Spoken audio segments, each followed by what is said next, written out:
Le 10h midi, Sud Radio Média, Valérie Expert, Gilles Gansman. Bonjour à toutes et à tous, bienvenue dans le 10h midi de Sud Radio et encore merci d'être aussi nombreux à nous suivre. Vous êtes 1 million d'abonnés sur notre chaîne YouTube. Continuez de nous écouter sur nos réseaux nos plateformes évidemment. Bonjour Gilles. Alexa, met Sud Radio. Tous les Alexa. Voilà, tout le monde va écouter Sud Radio. Et bonjour Gilles. Ça va. Ouais. Oh là là, elle va encore vouloir me faire du sport. Et oui, on va recevoir Véronique de Villèle, tout. Véronique et Davina. Véronique, infatigable, increvable. On va parler avec elle de la prévention pour la maladie d'Alzheimer. Grand concert à l'Olympia le 17 mars, donc lundi prochain. 2 générations chantent pour la 3e. C'est un concert formidable qui permet de récolter des dons. Mais vous pouvez vous aussi au 92 200 donner, faire un don, 5 €. C'est énorme pour la recherche. On va en parler avec elle dans un instant. Oui, et puis elle se bat depuis des années. C'est son combat. Absolument, c'est son combat et elle a une énergie incroyable. Incroyable. Mettre sa notoriété au service de causes comme celle-là, et puis elle continue ses cours de gym. Là, on va l'avoir 10 minutes, mais après, hop, elle file avec ses élèves. Et après nos petits rendez-vous gamers. Et après, Luc Bouet-Lahorgue sera avec nous pour parler de l'actualité des jeux vidéo et en particulier, il y a eu les Oscars des jeux vidéo. Oui, ça s'appelle les Pégases. Et puis on reviendra également sur ce qui a été fait, ça a été dit dans le journal de Patrick Roger, vous voyez les réflexes, de Jean-Jacques Bourdin. Vous savez qu'il y a eu un rapport de l'IFOP qui indique que beaucoup de gamers deviennent plus sourds et deviennent sourds parce qu'ils mettent les jeux à fond dans les oreilles. On lui demandera son avis à ce sujet. Absolument, on parlera fort. Allez, on commence le zapping. Sud Radio Média, l'instant zapping. C'est totalement presque inimaginable. Une collision en pleine mer du Nord. Alors qu'aujourd'hui, Valérie, la technologie et les radars rendent ce genre de collision presque impensable. Même nos voitures sonnent, certaines voitures, quand on frôle une autre voiture. Pourtant, c'est arrivé, un pétrolier et un cargo se sont percutés. On commence à voir le pétrole qui commence à être sur la mer du Nord. Reportage dans le 20h de France 2. Une fumée noire opaque, dense, et des flammes qui semblent flotter sur l'eau. Il est 11h ce matin quand à 20 km au large des côtes britanniques, le porte-container Solong percute le pétrolier Stena Immaculate à l'arrêt. Immédiatement, les gardes-côtes diffusent par radio ce message d'alerte. Les équipages quittent les 2 navires. Les navires ont des moyens de lutte contre les incendies ou qui peuvent aider à la recherche et au sauvetage. Contactez les gardes-côtes, merci. Les conditions exactes de la collision ne sont pas encore connues, mais la visibilité était réduite ce matin. La difficulté aujourd'hui, c'est qu'il y avait de la brume, du brouillard, c'était épais. Ça ne s'est pas levé de la journée, c'est un accident inhabituel et terrible. C'est surprenant quand même. Donc, ils sont en train de suivre ça pour voir pourquoi il y a eu cette collision.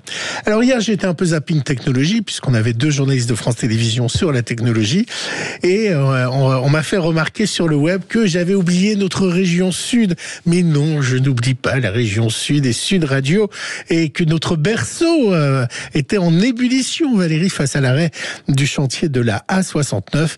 Alors, petit rattrapage de la colère des partisans de l'A69, c'était sur TF1 samedi soir. Le chantier doit reprendre et les travaux doivent se poursuivre. Près de 4000 personnes occupaient ce matin l'A69 qui doit relier Toulouse à Castres. L'autoroute, c'est un bien nécessaire. Rassemblés sur l'autoroute encore en chantier, ces manifestants réclament la reprise de sa construction. Depuis une dizaine de jours, les 53 km de chantier sont à l'arrêt, après une décision du tribunal administratif. Ce dernier met en avant l'absence d'intérêt public du projet. Un argument contesté par les manifestants. Des habitants, des élus, des commerçants de la région et même des ouvriers qui travaillent sur le chantier. Depuis l'arrêt de l'autoroute, des engins arrêtés, de l'argent perdu et on essaye de nous reclasser sur d'autres chantiers, mais c'est compliqué.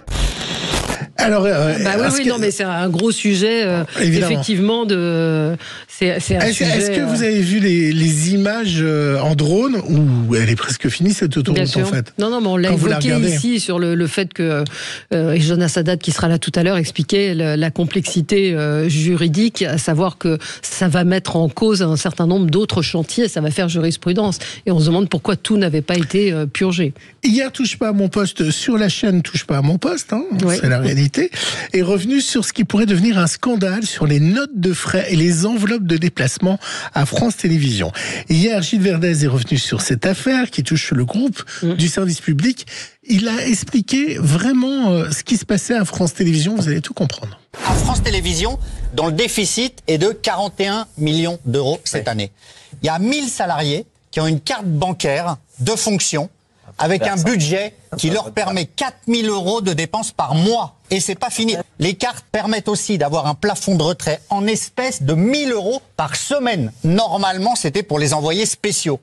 Mais on a appris, grâce aux médias La Lettre, que des cadres exécutifs au siège, qui sont pas du tout en déplacement, profitent aussi de ces chiffres astronomiques et de ces cartes. Donc, comme France Télé, c'est l'argent des Français, la direction là siffle la fin de la récréation, reconnaît les faits et dit il y a une recrudescence d'utilisation à des fins personnelles et une augmentation des impayés imputés sur le compte bancaire de France Télé. En fait, il y a un détournement et les remboursements sont très tardifs ou ne se font pas. Donc, fin de la récréation, mais les sommes quand même sont dingues. Alors, les sommes sont dingues, mais est-ce que France Télévisions est responsable? Parce que moi qui étais souvent en reportage, on avait souvent en liquide une petite enveloppe pour payer l'hôtel, pour payer les restaurants et autres. Après, vous ramenez ça s'appelle une régie, vous ramenez votre régie et puis avec les notes. De temps en temps, il y avait bien certains journalistes qui disaient tu me mets 3 repas au lieu de 2. Non, mais c'est pas ça. Le truc, c'est que la carte corporate, m'a expliqué une journaliste, c'est une carte qu'on vous donne pour pouvoir payer vos frais et ne pas les payer vous immédiatement. C'est-à-dire bien sûr, pas les avancer. C'était débité à 1 mois. Là, donc c'était un truc qui est plutôt pratique pour les grands reporters, pour les gens qui partent en reportage. Ce que je raconte. Voilà. Oui, mais c'est pas les notes de frais, ça. Non, c'est une régie, ce qu'on appelle une régie. Mais là, effectivement, visiblement, il y a eu des abus. Mais France Télévisions n'est pas responsable des abus. Si vous devez... Pardon, moi, quand j'étais à LCI, à un moment, il y avait des abus sur les taxis. On m'a demandé de contrôler. On m'a dit, t'es responsable des abus.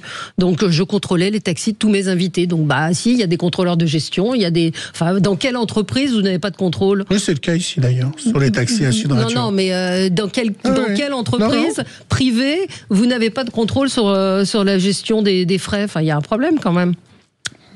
Non, vous n'avez pas tort. Qu'est-ce que vous voulez que je vous dise? J'ai pas tort, j'ai raison. Non, mais je veux dire, si certains employés abusent de quelque chose qu'on leur octroie, c'est quand même pas la responsabilité de la direction. C'est ça que je veux dire. Mais bien sûr que c'est la responsabilité de la direction. Enfin, la direction, elle est responsable de ses salariés et de ses finances. Enfin, et Anna a raison, elle dit il y a des abus. Enquête d'Élise Lucet. Cache investigation sur. Enfin, la société est responsable de ses deniers. Il y a 40 combien? Il y a un déficit abyssal. Mais là, ils se sont aperçus, donc ils vont agir. Il serait temps. Mais je comprends pas ce que vous voulez dire. Comment la société n'est pas responsable de son déficit? Non, je ne parle pas du déficit. Mais admettons que vous avez des abus dans votre société, c'est quand même au patron de vérifier. Il y a des structures, il y a des comptables, il y a des contrôleurs de gestion. Oui, mais ils sont pas. On va pas parler. Allez. Il y a des réflexes immuables en France. Vous changerez jamais. Stéphane dit les gens remboursent pas les frais avancés, c'est pas de l'argent de France TV. Voilà. Oui, mais parce qu'ils ne remboursent pas, c'est ça le problème. C'est qu'ils ne remboursaient pas. Bon. Et donc il y a quelqu'un qui doit vérifier. Si je vous prête de l'argent et que vous me remboursez pas, je vais quand même un peu m'inquiéter. Mais c'est pas de votre faute si je vous rembourse pas. Bien sûr que c'est de ma faute. J'aurais pas dû vous prêter. Allez. Vous voulez toujours avoir raison. Il y a des réflexes immuables en France et où même l'existence. Alors, je reprends. Il y a des réflexions immuables en France où même l'existence du portable ne sert à rien. Évidemment, quand vous cherchez une pharmacie, vous avez plutôt tendance à lever la tête à chercher la croix verte que d'aller sur votre portable. Même chose si vous êtes fumeur, vous cherchez une carotte dans le coin pour aller au tabac. On avait un peu ce réflexe à une époque sur les maisons de la presse. Vous savez, reconnaissable à son logo jaune et rouge et sa plume rouge. Ils ont décidé de changer ce logo pour 6 millions d'euros. Alors, quand on connaît l'état de la presse qui a besoin de fonds, est-ce que changer ça était vraiment important? Hier soir, dans C'est à vous, ils ont été voir la réaction d'un buraliste et des acheteurs de journaux qui étaient à un kiosque. Comment vous le trouvez, ce logo? Moche. Celui-là, je l'ai toujours connu, donc forcément, je le préfère. Mais je ne sais pas ce que ça veut dire. Pourquoi il y a un crochet sur le côté? Qu'est-ce que c'est? Je ne sais pas. C'est une chaussure ou quoi? Vous trouvez que ça ressemble à une plume? Non, pas vraiment. C'est presque une arme. Je pense que le ministère ferait mieux de laisser le pass culture pour les jeunes plutôt que de faire un nouveau logo. C'est assez fade comme couleur et je pense pas que ça va se voir de loin, quoi, que ça attire l'œil. Je pense pas que cette enseigne va sauver la filière presse. Le problème, c'est pas l'enseigne, c'est Internet, c'est les infos en ligne, la presse en ligne. Dans un instant, on va parler du gala contre la maladie d'Alzheimer, donc avec Véronique de Villèle, qui est la cheville ouvrière infatigable. Alors, durant ce gala, il y a des stars de la chanson qui viennent chanter un répertoire qui n'est pas leur sien, qui n'est pas le leur, et un répertoire évidemment du passé pour se souvenir des chansons, puisqu'on parle de la maladie d'Alzheimer. J'ai voulu vous faire plaisir, Valérie. J'ai mis Vincent Delerme parce que je sais que vous l'aimez beaucoup. Il sera là lundi prochain, et il a repris le Lundi au soleil de Claude François. Et vous savez quoi? Non. C'est l'anniversaire de Claude François aujourd'hui. Non, c'est l'anniversaire de la mort. De oui, Claude de la mort François. de Claude François. Oui, c'est pas pareil l'anniversaire de la mort et de l'anniversaire. C'est un anniversaire de la mort de. J'ai bien fait de venir ce matin. L'anniversaire de la mort de Claude François, et vous allez voir, cette reprise a fait un tabac. Regarde ta montre, il est déjà 8 heures. Embrassons-nous tendrement. Un taxi t'emporte, tu t'en vas mon cœur. Parmi ces milliers de gens. Ça fait du bien le matin. C'est une journée. On va jusqu'au refrain. Allez, on va jusqu'au refrain. Allez. Faut marcher dans la forêt. Non, on n'a pas trop de temps, je crois. On n'a pas trop de temps. Celui-là. Allez, chantez, Gilles. Le lundi au soleil, c'est quelque chose qu'on n'aurait jamais. Bravo Gilles, bravo, karaoké. Formidable spectacle à l'Olympia, et on est avec Véronique de Villèle dans un instant. À tout de suite. Le 10h midi, Sud Radio Média. Valérie Expert, Gilles Gansman. Sud Radio Média, l'invité du jour. L'invité du jour, c'est Véronique de Villèle. Bonjour Véronique, comment ça va? Ça va très bien. Merci de l'invitation adorable. Eh ben, écoutez, tous les ans, on est fidèles à votre engagement, à ce gala pour la Fondation Recherche Alzheimer. C'est un concert lundi prochain, 17 mars, à l'Olympia. 2 générations chantent pour la 3e. C'est un formidable spectacle. Alors, il reste des places ou pas? C'est complet, archi complet. Mais on est avec un peu de courage. Si on appelle 2-3 jours avant à l'Olympia, il y a souvent des places qui se libèrent ou qui se désistent. Et si on veut participer au concert et au cocktail derrière, à ce moment-là, on appelle la fondation. Et là, il y a encore un petit panier de quelques places. Voilà, important de parler de cette recherche contre la maladie d'Alzheimer. Ça fait combien de temps que vous êtes engagé dans ce combat? Alors, c'est pas compliqué. Depuis sa création, je suis du docteur de la Doucette et du professeur Dubois, et ça fait 22 ans. 22 ans. Et qu'est-ce qui a changé en 22 ans sur la recherche? Qu'est-ce que vous avez vu évoluer? Alors, il y a beaucoup de choses qui ont changé. Moi, je ne parle jamais sur le plan scientifique, parce que je laisse ce soin-là au professeur Dubois et au docteur de la Doucette. Mais en revanche, ce que je sais, c'est qu'aujourd'hui, on en parle beaucoup à la Fondation, c'est que la recherche avance, et ça, c'est sûr. Et il y aura bientôt des médicaments. Et ça, c'est extraordinaire. Moi, je dis toujours, il y a une phrase du docteur de la Doucette que j'adore. Il faudrait qu'un jour, on puisse rencontrer quelqu'un, dire « Ah, bonjour, ça va, toi? Tu as eu Alzheimer ?» Comme on dit à quelqu'un « Tu as eu un cancer, tu vas mieux. » Et ça, ce serait vraiment un avancement absolument fabuleux si on arrive à ça. Alors, vous avez raison de dire, bon, il y a 2 professeurs, enfin, le professeur Dubois et le docteur de la Doucette qui sont là aussi, eux, engagés. Évidemment, le professeur Dubois, et à chaque fois, je le dis, on a la chance d'avoir l'un des plus grands chercheurs sur le sujet de la maladie d'Alzheimer en France, qui travaille à l'hôpital de la Pitié-Salpêtrière. Mais ce qui est important, c'est la sensibilisation. Et c'est sur ce sujet-là que vous vous mobilisez. Et moi, j'ai vu les choses changer depuis quelques années. C'est-à-dire qu'avant, c'était un peu honteux. Et c'est ce que m'avait dit, et je le redis à chaque fois, le docteur de la Doucette, c'est qu'il avait beaucoup de mal à trouver des gens, des artistes qui acceptent d'en parler, parce qu'ils avaient peur qu'on pense qu'ils sont vieux, qu'ils sont atteints ou qu'ils vont en être atteints prochainement. Et les jeunes, ça les intéressait pas trop. Et là, on voit avec ce concert que c'est une prise de conscience générationnelle à travers plusieurs générations. Ah oui, oui, c'est intergénérationnel. En plus, on a près de nous maintenant, depuis 15 ans, Pierre Souchon, qui est le metteur en scène, le chef d'orchestre de cette soirée.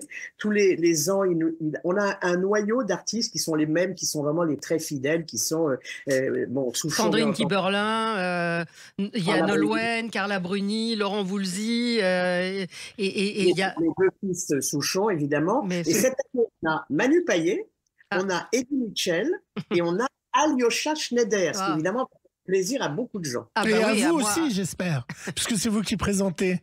Et comment? Ah oui, moi je présente cette soirée, c'est pas compliqué, ça fait 22 ans que je suis sur cette scène de l'Olympia, avant à Pleyel ou ailleurs, et c'est un bonheur à chaque fois incroyable, mais c'est vrai que c'est une grosse tâche. Il faut convaincre les gens de faire un don, et un petit don. Vous savez, quand on sait qu'on donne 5 € pour la recherche à Iselmer, et que ces 5 €, vous allez aider un chercheur pendant 5 minutes de recherche. Alors comment on fait? Alors donnez-nous le numéro.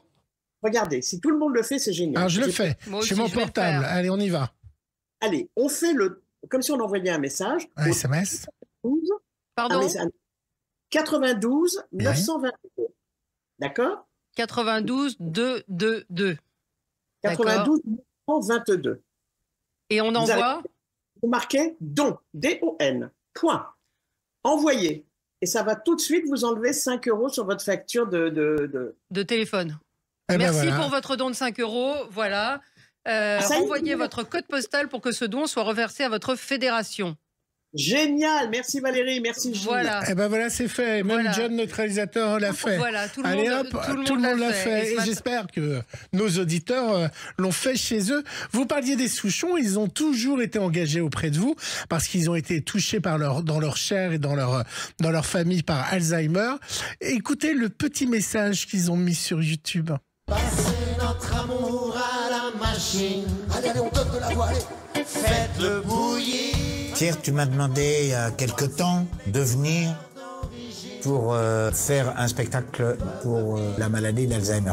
C'est ça que tu m'as dit, hein? Ben oui, j'ai décidé d'inviter depuis 4 ans donc des amis artistes de différentes générations, de différents univers qui vont nous interpréter à la fois en duo et en trio, des chansons à eux, des chansons souvenirs. J'ai trouvé l'air conditionné. Les chansons, c'est un petit peu comme un parfum, c'est une Madeleine de Proust. Parfois on entend une chanson et on est projeté en 1975 ou en 90. Comme la maladie d'Alzheimer nous enlève la mémoire, c'était un symbole de chanter, d'interpréter des chansons qui font partie des souvenirs. Allô papa tango Charlie, allô papa tango. Pour aider les malades, il faut aider les chercheurs, c'est urgent. Alors mobilisons-nous. Voilà. Ils sont formidables, hein, les deux, hein. Vous savez, quand on sait que cette maladie, c'est un fléau, il n'y a pas pire, mais qu'il y a des moyens aujourd'hui, vous savez, les deux choses les plus importantes, et je suis bien placé pour en parler, en tout cas j'ai cette crédibilité, c'est l'activité physique, le sport, faire travailler sa tête, faire travailler son corps, et dans sa tête, il y a beaucoup de choses qu'on peut faire. Je vous donne un tout petit exemple. Je suis depuis très longtemps proche des résidences services seniors des Villas Beau Soleil. La moyenne d'âge, 80-90 ans. Aujourd'hui, dans les Villas Beau Soleil, il y a 14 centenaires, dont un monsieur qui s'appelle Roger, qui a 102 ans. Une dame, qui est, je ne sais plus dans quelle villa, qui a 104 ans. Ça veut dire que ces gens-là sont extraordinaires. Et moi, je vais, une fois par semaine, leur faire une mini-conférence sur le comment garder sa mémoire, comment travailler, comment garder son énergie. Et ça a un succès au-delà de ce que j'espérais au début. Et ça, c'est un véritable bonheur. Je leur fais faire des exercices pour la mémoire. C'est un truc de dingue. Et j'ai mis au point une méthode, mais tout le monde devrait faire ça avec sa grand-mère, ses membres de sa famille un peu âgés. Une méthode où on fait les mêmes exercices que dans un cours de gym, mais assis dans un fauteuil. Et alors, vous avez fait une vidéo ou pas? Parce qu'il faut le diffuser, ça. Alors, on n'a pas encore fait de vidéo, mais il va y en avoir une très prochainement. Mais là, pour le moment, je me déplace partout, ils m'attendent. J'ai l'impression d'être Madonna qui va donner un conseil. Mais vous avez une énergie à chaque fois qu'on vous reçoit, on vous le dit. Évidemment, ce visage de Gym Tonic qui reste une émission culte avec Davina. Et c'est vrai qu'à chaque fois, on est épaté quand on vous reçoit de l'énergie que vous avez. Et moi, je vous suis sur les réseaux. Vous avez vos cours qui sont archi complets avec des... Oui, allez-y, Véronique. Parce que ça fait plus de 40 ans que je donne ce cours qui est incroyable au sol, 42 ans, Et je n'ai jamais moins de 40, 45 personnes, 48, 50. Là, je vais, en vous quittant, je pars donner un cours et le studio doit être en ce moment, parce qu'elles arrivent en avance, elles ont toutes le tapis sur l'épaule, c'est la guerre des tapis. D'ailleurs, je suis en train d'écrire, je vais commencer à écrire un livre qui s'appelle « La guerre des tapis », ce qui est énorme, personne ne comprendra ce que ça veut dire, mais c'est magnifique, il y a une ambiance de dingue. Oui, oui. Alors, Véronique, derrière vous, pour ceux qui sont avec nous sur YouTube ou Facebook, derrière vous, il y a l'affiche qui a été faite par Jean-Charles de Castelbajac. Qu'est-ce qu'il a voulu représenter avec cette affiche et pourquoi vous avez été contacté, Jean-Charles de Castelbajac? Affiche que vous pouvez aller voir sur le site de l'Olympia, elle est en grand. C'est un des fidèles. Hein. Ce qu'il y a derrière moi, c'est la couverture d'un disque que Pierre Souchon a fait, écrit et auquel tous les artistes ont collaboré, qui s'appelle Vol la mémoire. L'affiche de Castelbajac, je ne sais pas si vous voyez, là voilà, celle de cette année. Voilà. Là, vous avez l'artiste en bas, la date, vous avez tout. Et Jean-Charles de Castelbajac, pour répondre à votre question, qui est un ami de très très très longtemps, quand je lui ai demandé s'il accepterait de nous faire un petit dessin, je n'osais pas trop, il s'est engagé d'une façon exceptionnelle et adorable et humaine et il nous fait des affiches, ça fait maintenant 4 ans, il nous fait les programmes, les affiches, etc. Et c'est absolument magnifique. Donc, je le remercie encore et encore. Oui, c'est une famille hein, autour de vous, autour du professeur Dubois, autour du docteur de la Doucette. C'est une vraie famille et qui est mobilisée depuis des années. Et c'est ça qui est important. Et je le disais, cette importance de parler de la prévention, d'être attentif, de ne pas céder non plus à l'angoisse dès qu'on perd ses clés. Ça, ils le disent assez souvent. Mais il y a quand même des choses à faire. Et vous le dites régulièrement, donc l'activité physique. Activité physique. Ne restez pas seul. La sédentarité, il n'y a pas pire. Parlez avec vos voisins, partagez, amusez-vous, faites des jeux, jouez aux cartes, les sudoku, les mots croisés, le ping-pong. Tout ce que vous pouvez faire en vous disant ça me barbe, faites-le. Et vous en aurez forcément un résultat. Oui, et juste sur l'activité physique, je trouve que c'est important d'en parler. On a beaucoup de gens qui nous écoutent, qui sont soit en situation de handicap, soit âgés, qui se disent mais c'est plus pour moi le sport, j'ai jamais fait de sport. Vous dites si, tout petit exercice est important. Évidemment, même un petit moment. Vous savez, dans mes cours, j'ai pas des nanas qui ont 25 ans. Hein. J'ai quelquefois des jeunes, j'ai des étudiantes d'Assas qui viennent, etc. Mais la moyenne d'âge, c'est 70 jusqu'à 80 ans. Et Villa Beau Soleil, 90 ans. Ouais. 90 ans. Et quand j'arrive, les directeurs des villas me disent, tous les jours, ils viennent nous demander quel jour vous arrivez et à quelle heure. Donc, ils savent que je vais leur faire des exercices un peu compliqués malgré tout. Mais ils le font. Et ils sont contents. Et nous, la semaine dernière, avec Valérie, on a reçu Hugo Frey à 95 ans et on avait l'impression d'avoir quelqu'un qui avait 60 ans devant nous. C'est juste incroyable. Exceptionnel, exceptionnel. Mais il y a beaucoup de gens comme ça. Moi, je donnais des cours, des petits cours. Et je jouais surtout beaucoup à la pétanque avec lui, à Henri Salvador. Il avait 92 ans. Il m'appelait, il me disait, bon, Véro, on va jouer à la pétanque. 92. Alors, qu'est-ce qu'on peut faire? On n'est pas très sportif. 3 petits exercices de base à faire, peut-être même dans son lit, pédaler, je ne sais pas, qu'est-ce qu'on peut faire? Et je vous en donne 3. Vous êtes assis sur votre fauteuil, allongé sur votre canapé, vous regardez la télé ou dans votre lit. Si vous êtes sur un fauteuil, c'est évidemment bien mieux. Vous essayez, si vous pouvez, mettre vos mains sur le dossier du fauteuil et vous levez et vous asseoir. Vous levez et vous asseoir. Vous faites ça 10 fois. C'est pas très compliqué, mais les articulations des genoux vont bien fonctionner. Il faut bien tenir son dos, bien tenir ses abdominaux. Ça, c'est un premier exercice. Vous trouvez une espèce de petite balle en mousse, comme on donne aux animaux. Et avec cette balle, c'est excellent pour les rhumatismes, l'arthrite, l'arthrose. Vous malaxez votre balle. Et on peut malaxer la balle en regardant la télévision ou en étant dans son canapé. Vous la malaxez, vous la passez. C'est bon pour l'arthrose. Pour tout le canal carpien, tous les problèmes que les femmes quelquefois ont. Moi, ma maman avait ça et j'améliorais son état avec les balles. Mais l'exercice, ensuite, vous êtes assis, vous étirez une jambe, vous la ramenez. Vous étirez 2 jambes, vous la ramenez. Vous étirez les 2, vous les ramenez. Vous faites ça une petite série. 8 d'un côté, 8 de l'autre, 8 les deux. Vous allez voir si vos abdominaux d'abord vont travailler et ensuite la tenue du dos est très, très, très, très importante. Juste après, il y a 1000 choses. Hein. Valérie va venir dans vos cours. Voilà. Si je le pouvais, ça tombe en même temps que l'émission. Voilà, bonne. Pourquoi est-ce que Est-ce qu'ils vont venir? Est-ce que je leur réserve un tapis? Juste une question sur le concert à l'Olympia. Pourquoi il n'a jamais été capté? Parce que c'est franchement un formidable spectacle. Et l'Olympia, qui appartient au groupe Canal, pourrait diffuser même sur Olympia TV. C'est exactement ce que... On en parle beaucoup, donc je pense que ça va arriver, parce que c'est vrai que c'est un spectacle extraordinaire. Il tient la route. Il y a une première partie où on a des chercheurs qui viennent expliquer où on est la recherche, les dons qui sont faits par des gros laboratoires, etc. Et puis ensuite, il y a le gala de Pierre, qui est franchement, il y a une ambiance. Les gens c'est formidable. Dansent et tout. C'est une soirée exceptionnelle depuis 22 ans. C'est la première année où il n'y aura pas Alain Delon, qui est vous considérez comme votre frère. Est-ce qu'il y aura un petit clin d'œil à Alain Delon?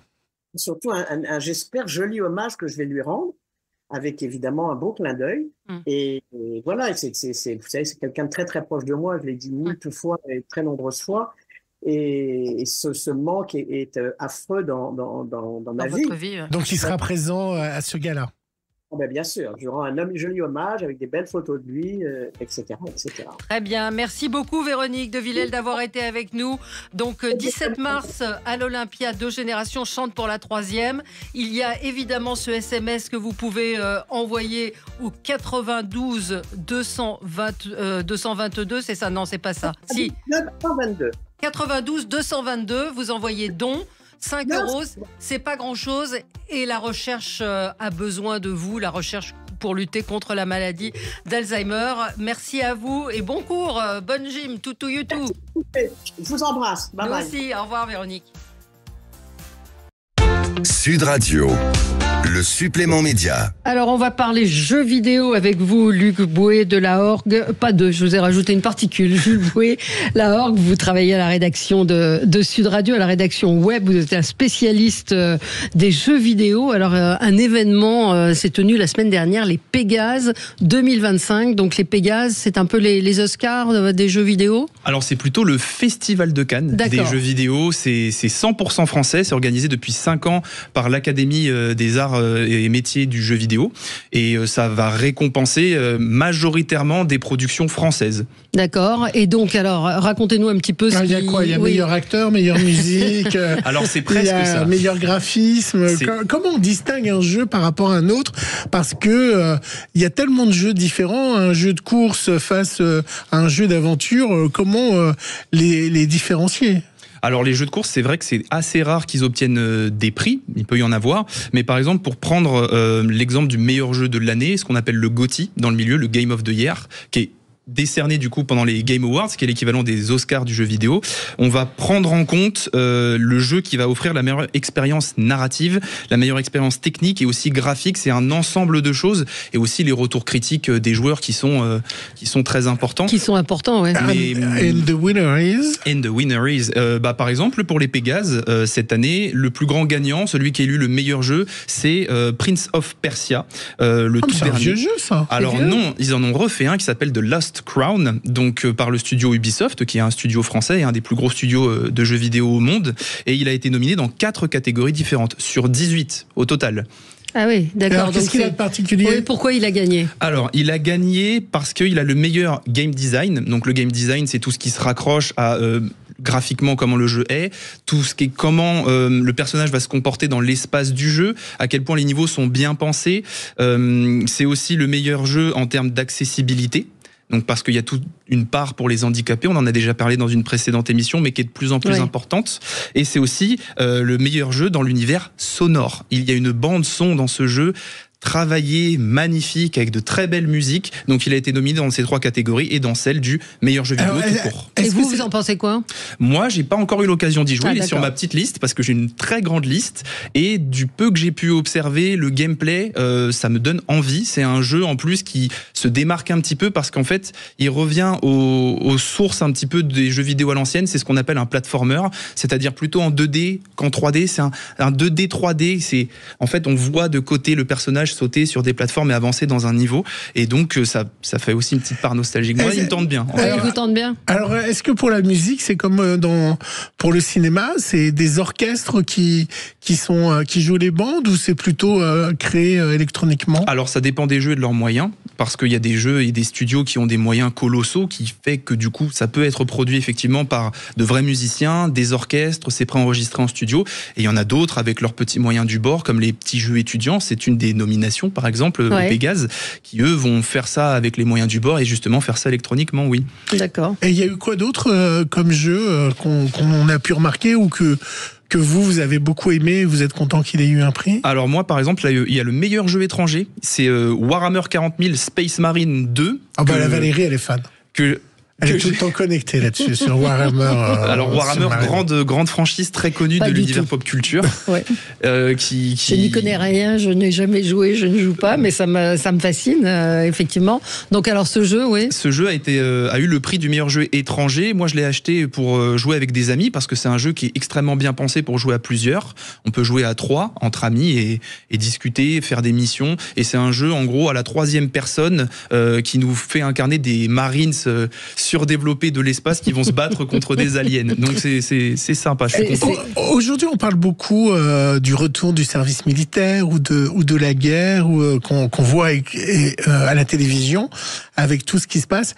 Est-ce que vous trouvez pas qu'il y a trop de jeux de guerre et violents pour les personnes et qu'ils ont eu l'impression que finalement tirer sur quelqu'un c'est super simple et on voit que dans la réalité en Ukraine tirer sur quelqu'un c'est un peu plus compliqué que dans un jeu vidéo? C'est une question très, très touchy, effectivement. Les jeux de guerre, ils sont nombreux. Il y en a chaque année des FPS, ça s'appelle des first person shooters, où on a vraiment à la première personne la possibilité de voir et de tirer sur des gens virtuellement. C'est vrai qu'il y a eu beaucoup de polémiques sur la violence dans le jeu vidéo, mais ça ne date pas d'hier. Les premiers jeux de guerre sont sortis en temps de paix.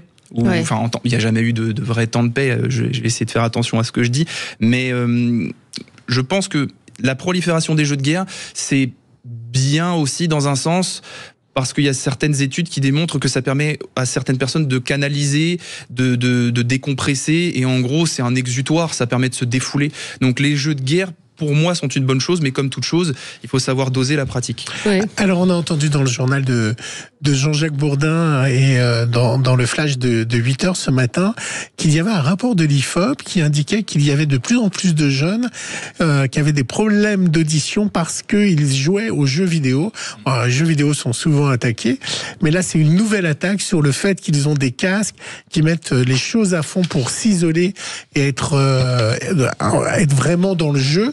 Est-ce que c'est la réalité pour vous qui êtes spécialiste? Alors, j'avoue que, déjà pour commencer, c'est une étude qui a été demandée par l'Association nationale de l'audition, à l'IFOP, et c'est à l'occasion de la journée nationale de l'audition qui aura lieu le 13 mars, dans 2 jours. D'accord, dans 2 jours. Donc c'est pour sensibiliser sur la pratique du jeu vidéo, notamment du côté auditif. Mais c'est vrai que le jeu vidéo, et surtout quand on est jeune, on a tendance à mettre le son un peu fort. Mais est-ce que c'est vraiment le jeu vidéo le problème? Moi, je ne pense pas à titre personnel. Quand on est dans la rue et qu'on va par exemple à son travail, ou quand on écoute de la musique, on peut avoir une écoute à haut volume.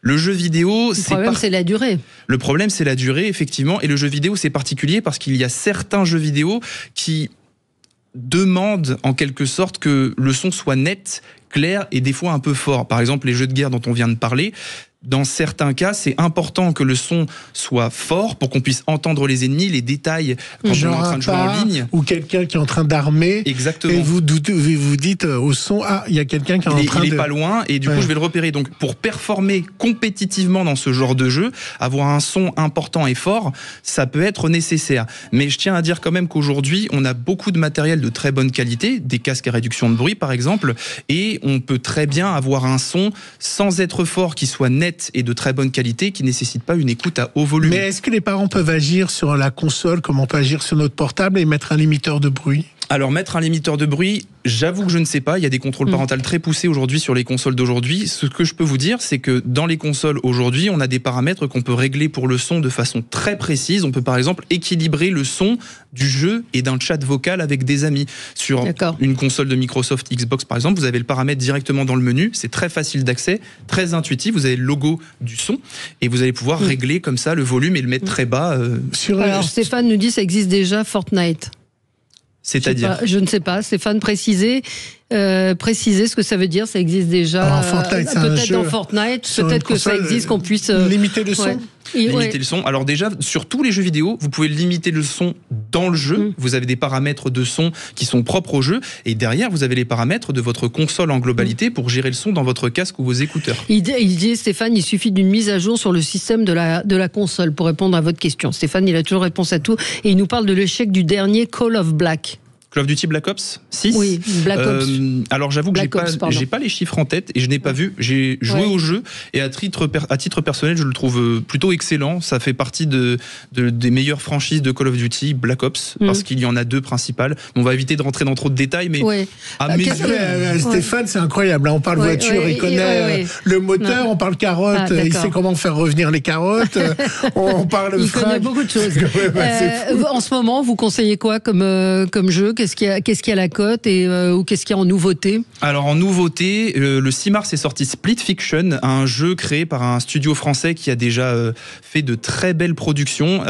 Ils ont créé It Takes Two et A Way Out. C'est des jeux qui sont faits pour être joués à 2 en écran splittés, donc en écran séparé, mais verticaux. D'habitude, on a l'habitude de les avoir horizontaux. Donc ça, déjà, c'est une petite révolution.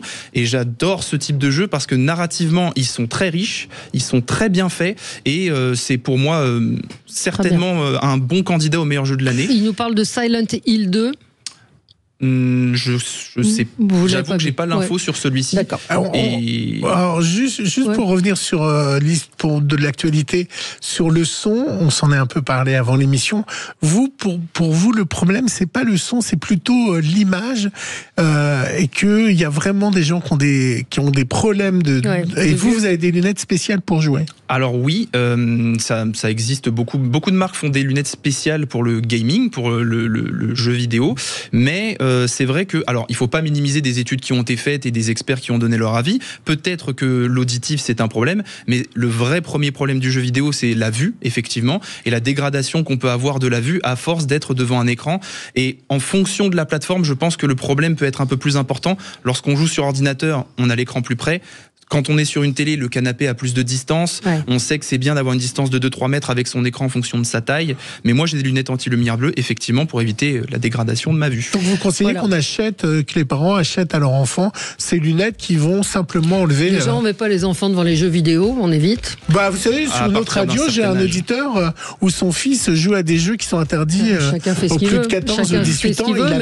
Il avait 7 ans, son fils. Je peux pas recommander à des gens de mettre des enfants dans des jeux vidéo. Ça peut être important de respecter les restrictions PEGI, qui sont les petits carrés que vous avez sur les boîtes de jeux vidéo qui indiquent un âge.